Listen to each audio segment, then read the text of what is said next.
What's up, everybody? Derek Anderson, the DA, and you know, the year of 2022 was rough, man. It was a rough year for everybody, right? You know, you probably had to put a few extra things on credit cards that you really didn't want to, maybe like gas or food or something, because you had to make it to Friday, and it's like, I ain't got it right now. I'm gonna have to throw that on the credit card, and I don't like doing it. Everybody had to make those kind of decisions when it came to 2022. Rough year for everybody in the finances, but looks like Hollywood had it worse than the rest. They had it worse than everybody, man.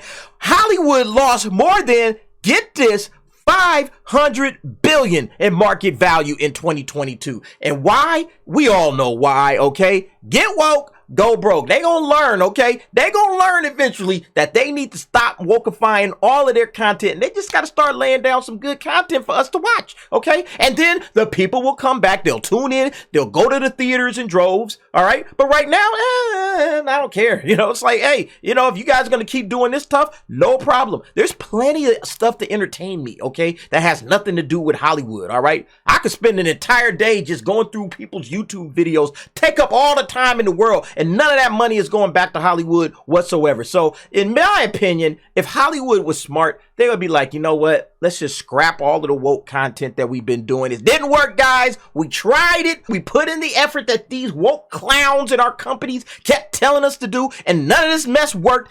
Back to the original stuff, okay? Entertaining content, all right? Listening to fans and giving fans what they want, that's going to get them back on the road. But let's go ahead and read this article. This won't take long. So it says, for Hollywood, 2022 was truly an annus horribilis. It means a bad year. Major studio streamers, cable providers, and other media giants lost a combined $542 billion in market value in 2022. Woo-wee! Man, that's losing money, man. Man, that's major bread. $500 billion? Unreal. With left-wing studios like Disney and Netflix and Comcast accounting for the bulk of the bloodshed. Yeah, those are the biggest ones. And it was all in the streaming stuff, okay? A lot of money was dumped into streaming, not a lot of return. The Dow Jones Media Titans Index, which tracks the performance of 30 of the world's biggest media companies, shed 40%. That's about right in line with everybody else, okay? Disney's about shed 40%. Netflix shed, I think, a little bit more than 40. I mean, all these big companies losing 40% on the year.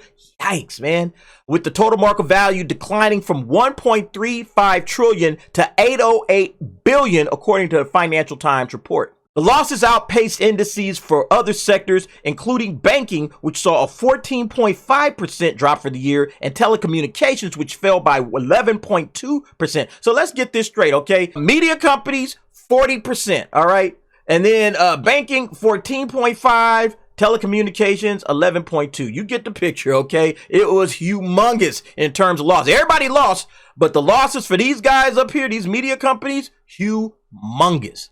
Hollywood's horrible year was a result of a 1-2 punch of a downturn in the streaming market, coupled with consumers continuing to cut the cord by the millions. In addition, the advertising market has cratered as households cut spending, as the cost of essentials like food and energy continue to skyrocket due to Joe Biden's disastrous economic policy. Yeah, people don't like them economic policies that the president is rolling right now. But here's the thing. It says here, woke companies paid the highest price. And look, it's not just the fact that people were cutting the cord and streaming. That absolutely is the case. But it's also the fact that nobody went to the box office, okay? Because nobody cares about what's out there in theaters, all right? You know, if you look at what came out this year, I mean, you had, 3 Marvel movies, right? You had the Avatar film, of course, Way of Water. You had a Jurassic Park sequel. You had a Harry Potter sequel. You had a few films from Pixar. You had the Minions film. I mean, there were billion-dollar things just lined up. There should have been at least, I would say, 6 or 7 billion-dollar films in this year alone.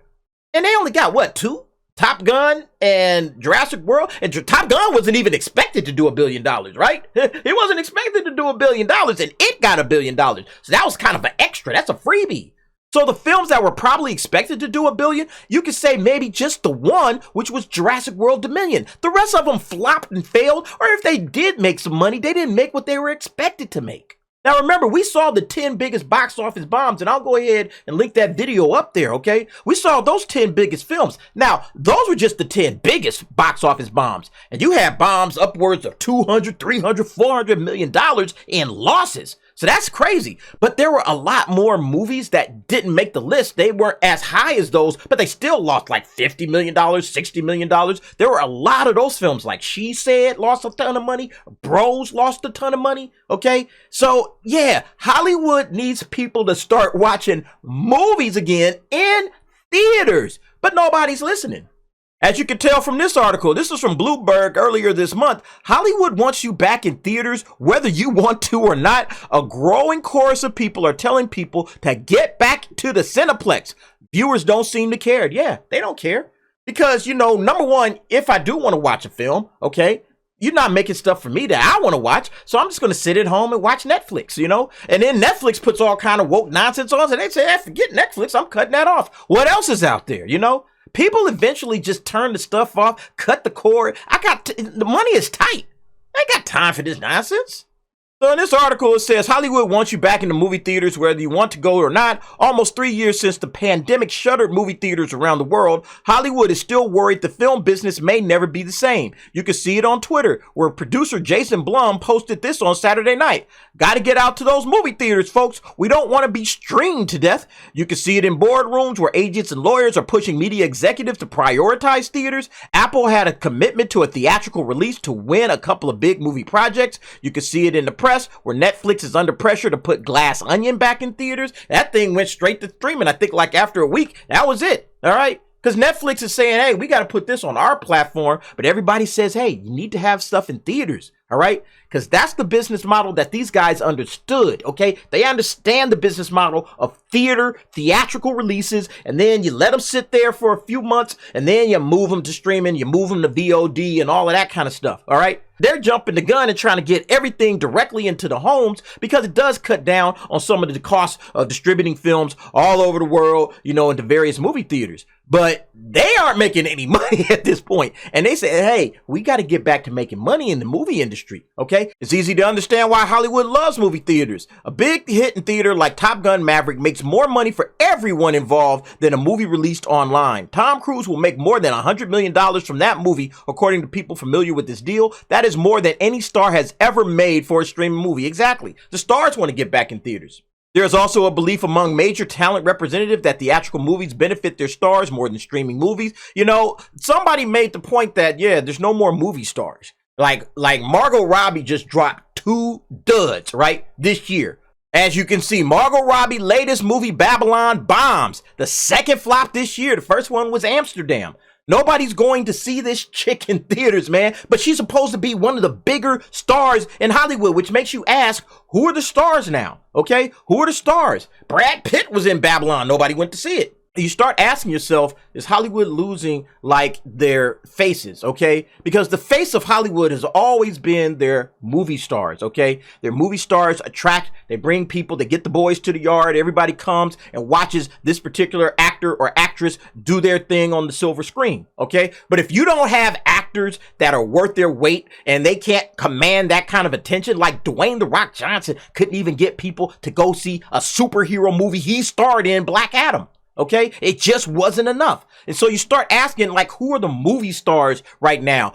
Hollywood doesn't have any that really can command, hey, get your butt to the theater, get in here right now and check this thing out. So they need films to stay in theaters and start promoting people in theaters instead of having everything go to Netflix, Disney Plus, and online, because when they do that, they're not getting any pop for that. Then back to this Breitbart article, Disney, once an invincible brand and iconic American company, saw its stock plummet more than 40% this year as the company faces weak profitability for the foreseeable future. And of course, they had to end up firing old Bob Chapek and bringing back Bob Iger. Yeah, Disney is a dead brand. I think that company is completely toast as of right now anyways. And it's going to need something major to revive it. I had talked about that and I'll link that video up. How that kingdom is just absolutely fallen. It was once the Magic Kingdom. Now it's just a fallen kingdom. And I don't think it's going to get any better.